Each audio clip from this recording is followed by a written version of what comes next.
Hello everybody, welcome. My name's Claudia Lefebvre and I'm a nutritional therapist and eating psychology coach, and I am delighted to be here in sunny Marbella at the Open Mind Festival. Now today we're going to be talking about transforming our relationship with food and body, and I wanted to begin by just reading you a very short extract from a quote by Louise Hay. "The one person I am with forever is me. My relationship with myself is eternal, so I choose to be my own best friend." Now, so much of this festival is about harmonious living, and part of that, the fundamental, is being harmonious within ourselves. And really, our relationship with food is just a mirror for our relationship with ourselves. And how much we love or hate ourselves, how we feel about ourselves, is reflected in our food choices and how we treat our bodies and how we feel about our bodies. So what I'm going to do is show you, when I work with my clients in London and in Gibraltar and through Skype all over the world, the techniques, some of the techniques I use with them. And the very first starting point is I ask them to imagine over there is number 1, and right here by the edge here is number 10. And number 1 is the very, very lowest, and number 10 is the very, very highest and the very best. And I would like you all to imagine that you are up here on stage with me right now. Which number would you put yourself on? Just have a think. Which number? Where are you at right now with your own relationship with food, with your own relationship with your body? And take a lovely breath in and close your eyes and just feel how it feels to be you on that number. Are there any parts of your body that you don't feel comfortable with?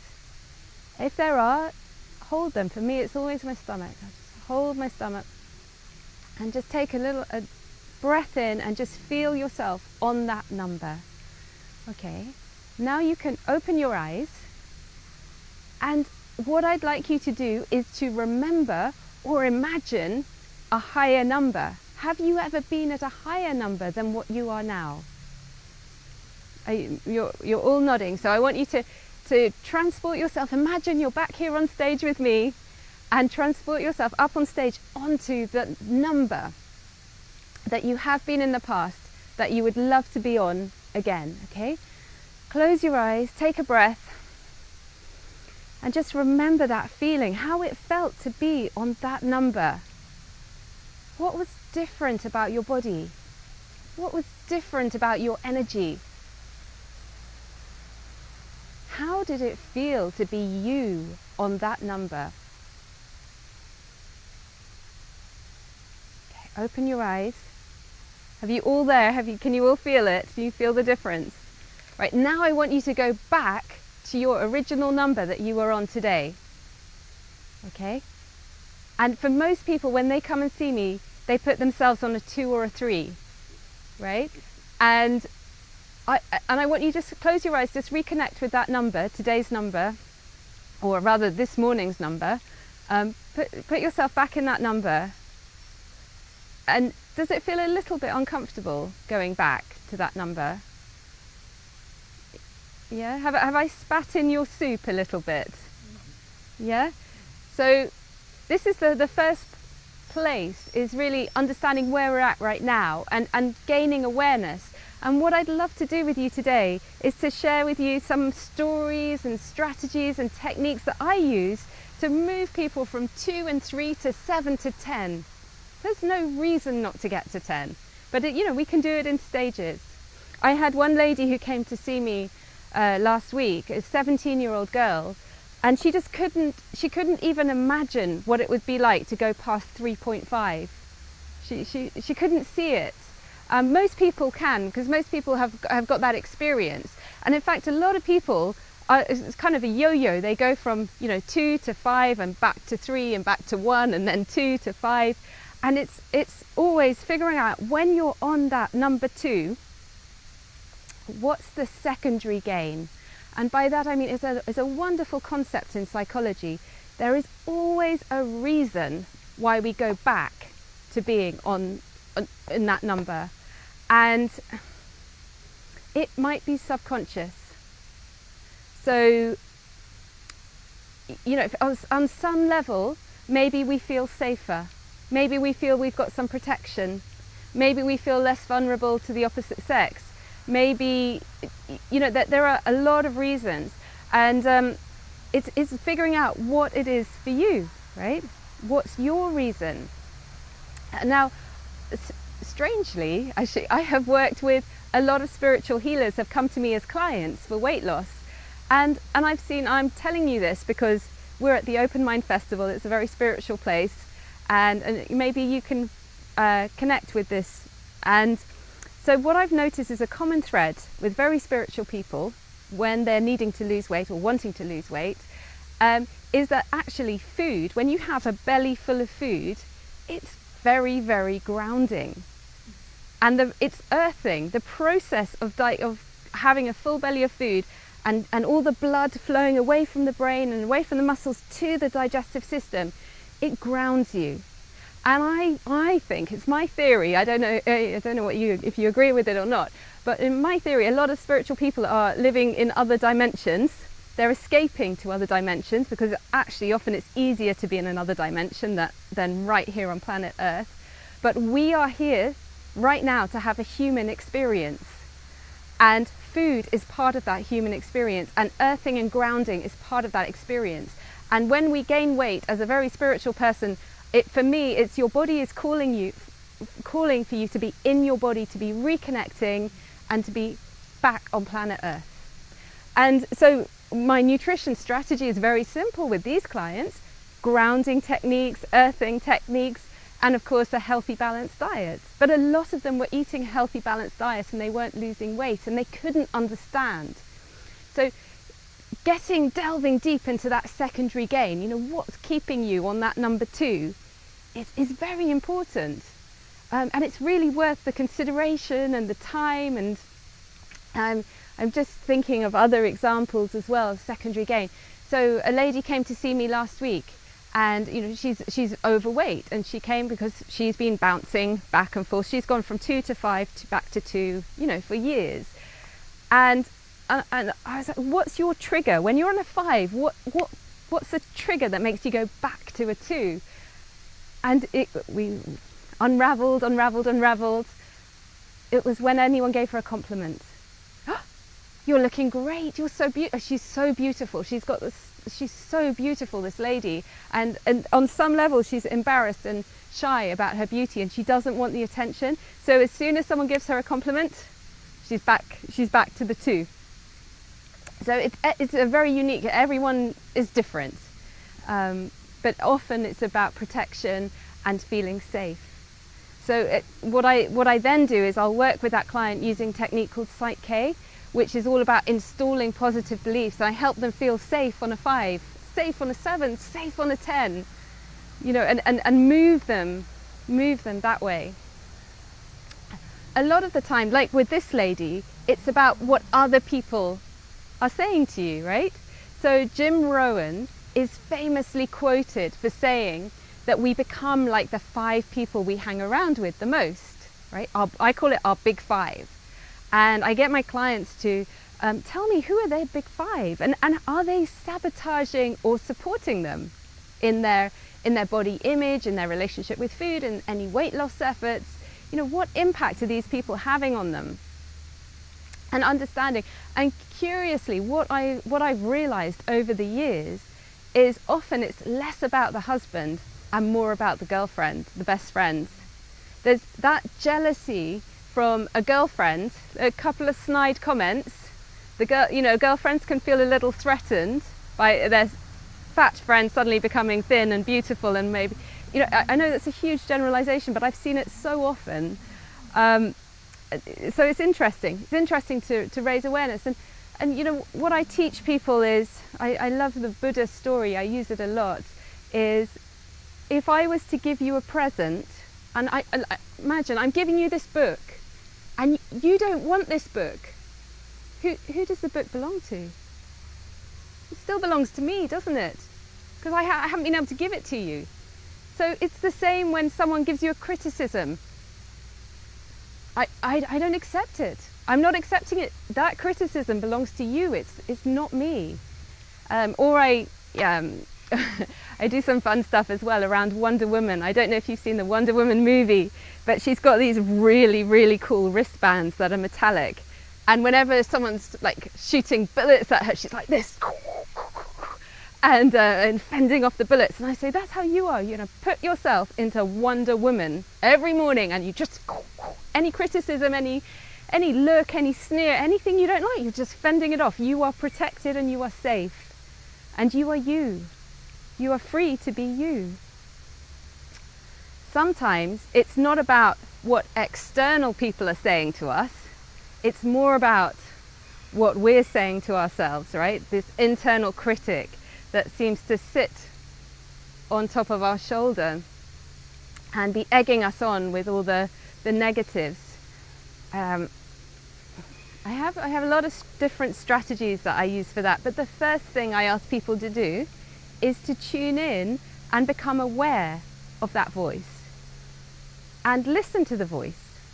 It's like a droning radio station that it's just going into your subconscious, but we're not consciously listening all of the time. So the exercise is start listening, write down some of those terrible comments that it's saying to you that you would never dream of saying to anyone else. That, you know, they can be very hideous, very critical comments, and rate at 1 to 10, how much do you believe these criticisms? You'll realize when you really boil it down and you really think about it, that these criticisms are only 3 or 4 out of 10. That, you know, you don't truly believe them. When you really, really go into your heart and think about it, you don't truly believe these criticisms. You know that they're not true. So it's easier to brush them off with the Wonder Woman shield when you know that you don't really, really believe them. So that's an important one, listening to your inner critic. I think as well our eyes, it's not just how we hear our critic, it's also how our eyes deceive us. So with some of my clients, they're here on 2 and they've got such body dysmorphia that when they look in the mirror, it's like stepping into a hall of mirrors at the feria, at the fun fair, right? And their eyes, it's like they've got these crazy glasses on that are totally distorting their vision. And it's trying to take those glasses off and, you know, give yourself a smile, just start seeing yourself for who you are rather than a massively elongated nose or, I don't know, spots all over your face that suddenly are like sirens. You know, it's enjoying yourself and seeing yourself. What exercises that I do around this, for example, is I'll get people just to smile at themselves, or a wink, a cheeky comment. And we'll go through stages where I might just get them to look at their toes in the mirror. A lot of people are frightened of having photos taken of mirrors. You know, you just have your foot in the mirror. You know, what one thing that I like about my foot. You know, look at the calf. One thing I like about the calf, I've got strong legs. You know, these that help me get around or whatever. And then you look at all my tummy has given me my beautiful children, and you go up the body. The ideal is to get to the point where you feel comfortable dancing naked in front of the mirror. And with some of my programs, what I do is every Friday I send a really like upbeat, dancey music track. I say, right, this is your homework this Friday. But you can dance in your swimsuit, you can dance in your clothes, I don't mind, but just dancing in front of the mirror, just getting used to, reacquainted with your body again. And a lot of this as well is with the reacquainted with the body. I'm asking people to reconnect with their bodies, because so many of us are driven by this inner critic, this voice in our heads, and we are literally living in our heads. And when I see clients, it sounds really strange, but I could see it's like their head is on a platter. Like there's a complete disconnect from their head and their body. so often there's such a disconnect between our heads and our bodies, and it's almost like I said, you know, you can see someone's head on the platter. And so what I do as well is we're trying to tune into the body, and this is where like yoga or exercise can be so helpful as well. But with this disconnect is often a massive disconnect with the appetite. People lose their sense of control, of their sense of feeling hungry even.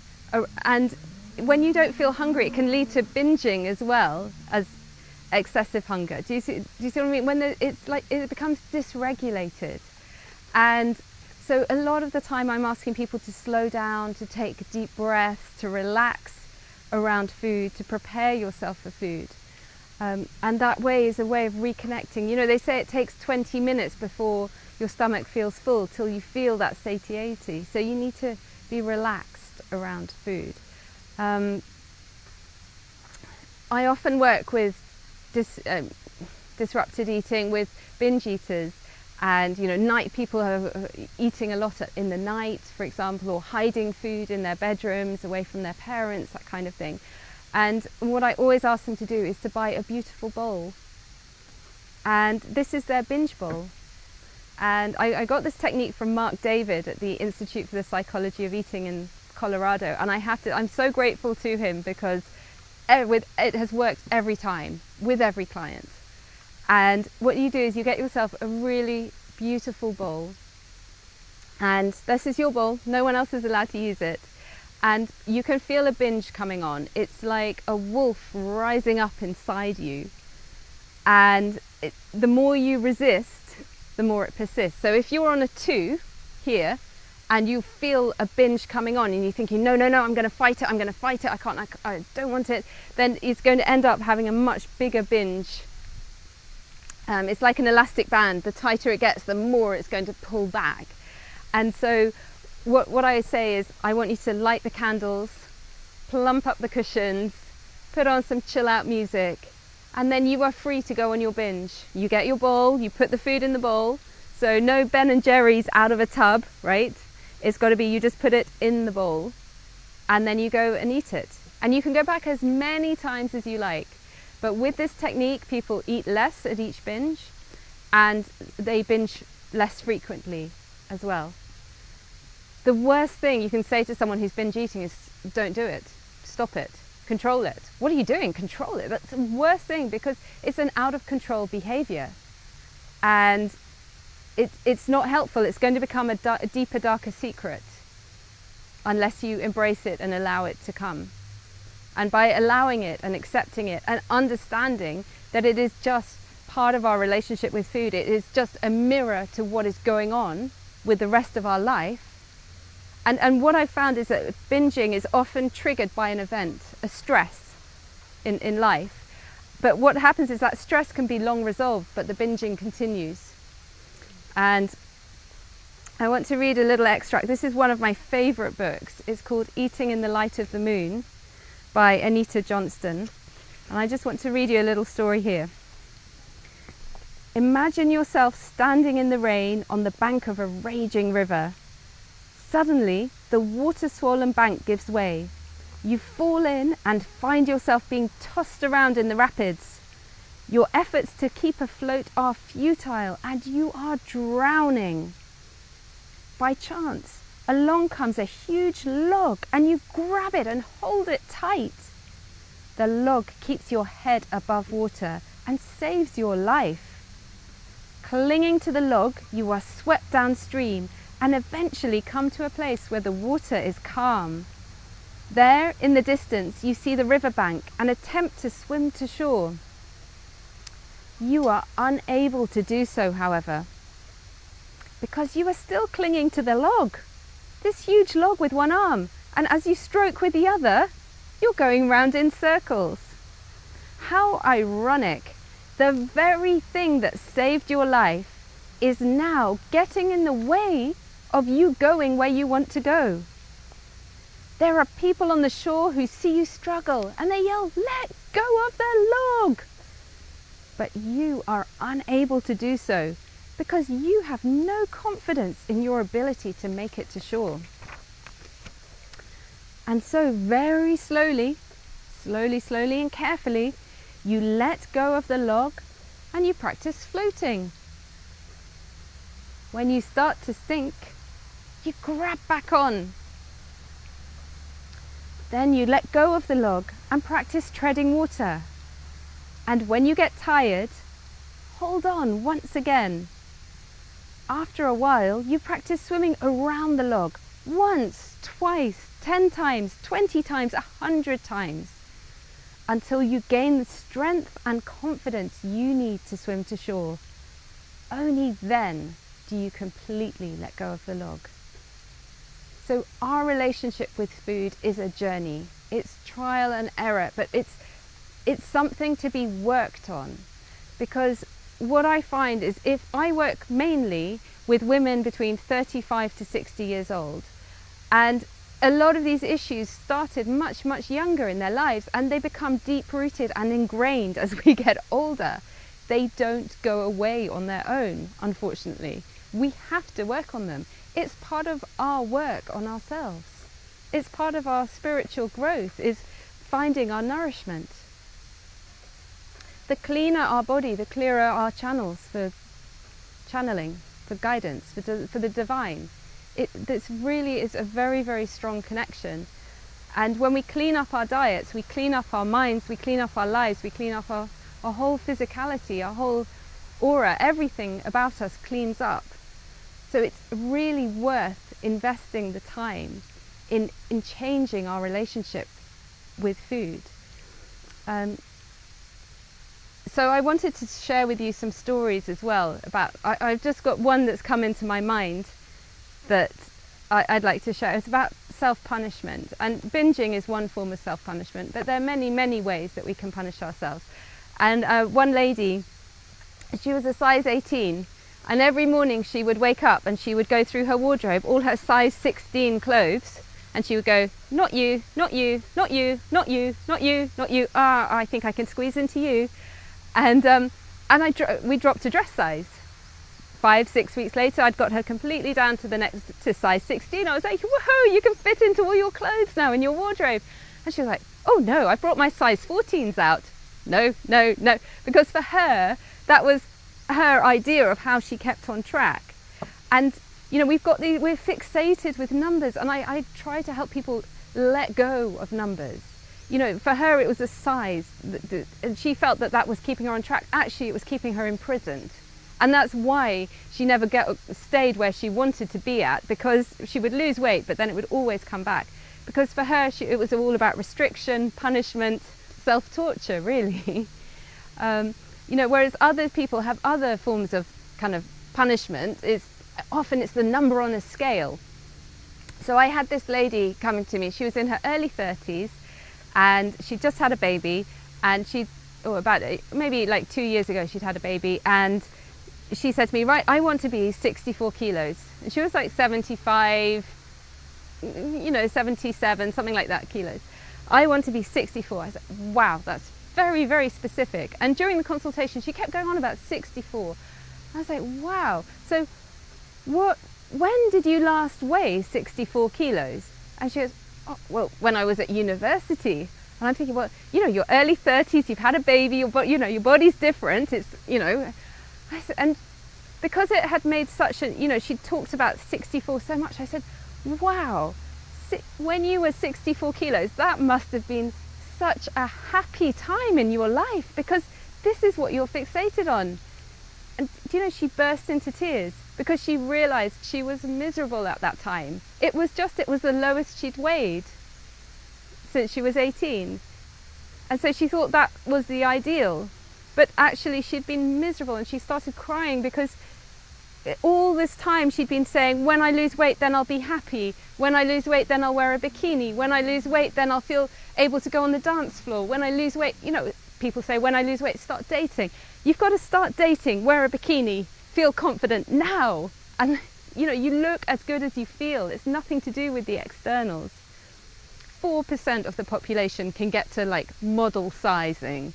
Forget, the rest of us, we just have to be happy with who we are and the bodies that we've been given. So that was a big wake-up call for this lady. And then I said to her, tell me about the happiest time in your life. And it was only a couple of years after the 64, when she was 64 kilos. And actually she put on quite a lot of weight, you know, drinking all the beer at the student union. And she met her now husband, and she had a fantastic year partying and enjoying university life. And that was definitely for her the happiest year of her life. And I said, see, you were much heavier then. And you know, happiness has nothing to do with weight. And we're so fixated with body shape and body weight. And it's so important just to relax into it. Is this all making sense to you? Yeah? Yeah, good. Okay, well, I'm just thinking of any other strategies that I want to share with you. So I'll tell you my strategy that we can do as a group exercise now. When someone can't quite see, so I mentioned this lady before.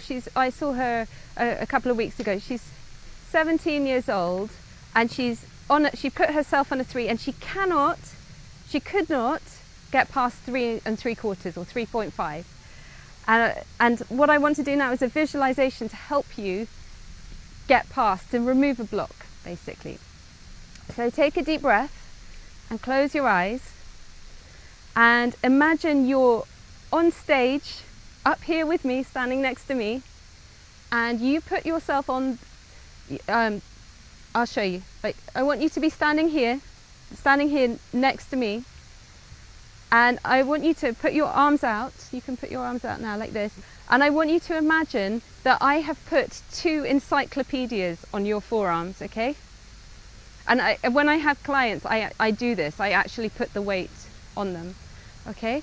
And so what I'd like you to do, take a deep breath in and feel that weight, feel the burden that you're carrying now. This is symbolic of your relationship with food right now, your relationship with your body, of where you're not quite yet where you want to be. And I want you to imagine you take a step forward on stage. And this is a year from now, and still nothing's changed. You're still carrying this weight, this burden. How does it feel? I want you to take another big step forward, 5 years' time. And you're still carrying this weight. Can you feel how heavy the encyclopedias are becoming? Another step forward, 10 years' time. Another 10 years go by. Another 10, and then you're on your last day. You live to a grand old age, but you're on your last day on planet Earth, and you're still carrying this burden. Can you feel it? Can you feel, how do you feel when you look back on your life and you're still carrying this burden? Yeah. So what I'd like you to do now is to open your eyes, keep holding the books. I want you to literally throw the burden away behind you, up and away. Cross your hands together. That's it, it's gone, right? It has gone. So now, take a breath. Close your eyes. Today is the day, okay? If not now, when? Make today the day. Commit to the changes you want to make. Every single person can think of 3 things they could put in place that will improve their diet, improve their relationship with food. So think about those 3 changes, and imagine you're up on stage with me here, and I want you to take a step forward. And this is a year from now. You're looking back and you're thinking, Open Mind Fest 2017, that was the day that I committed and I changed. And you're a year from now, and what's different about your body? How are you feeling? How are your energy levels? How are your sleep, your hormones, everything about you? Take another big step. 10 years from now. Another step, another 10 years. And another. Feel the vibrant health that you're in. And eventually, you live a long, vibrant, healthy life, and your last day on planet Earth, you're looking back on your life. Do you feel the difference? Yeah, because you committed today. Okay, take a breath in, breathe that energy, that vibrancy, that health, breathe it in. And imagine you can open your eyes and you can imagine you've been on one track, and what I actually do, I get my clients, I get them to jump onto the other, sorry about the sound system, I get them to jump onto the other track. You have switched tracks today, that's it. Okay, so what I'd like to do is to share with you the rest of the Louise Hay quote that I began with, that I opened with, that I didn't feel, there might have been a little bit of resistance to at the beginning, but now I hope is taken all on. And you know what I love about Louise Hay? She started writing her first book when she was 60 years old. It is never too late. Make today the day. The one person I am with forever is me. My relationship with myself is eternal, so I choose to be my own best friend. I choose to love and accept myself and talk to myself as if I would a beloved person in my life. I saturate all the cells in my body with love, and they become vibrantly healthy. I relate with love to all of my life. And she should have said, including nourishment and body image. You know, this is all about. So what I wanted to share with you, I have a free ebook. So if you'd like a copy of it, you can send me an email. I'll send it to you by PDF.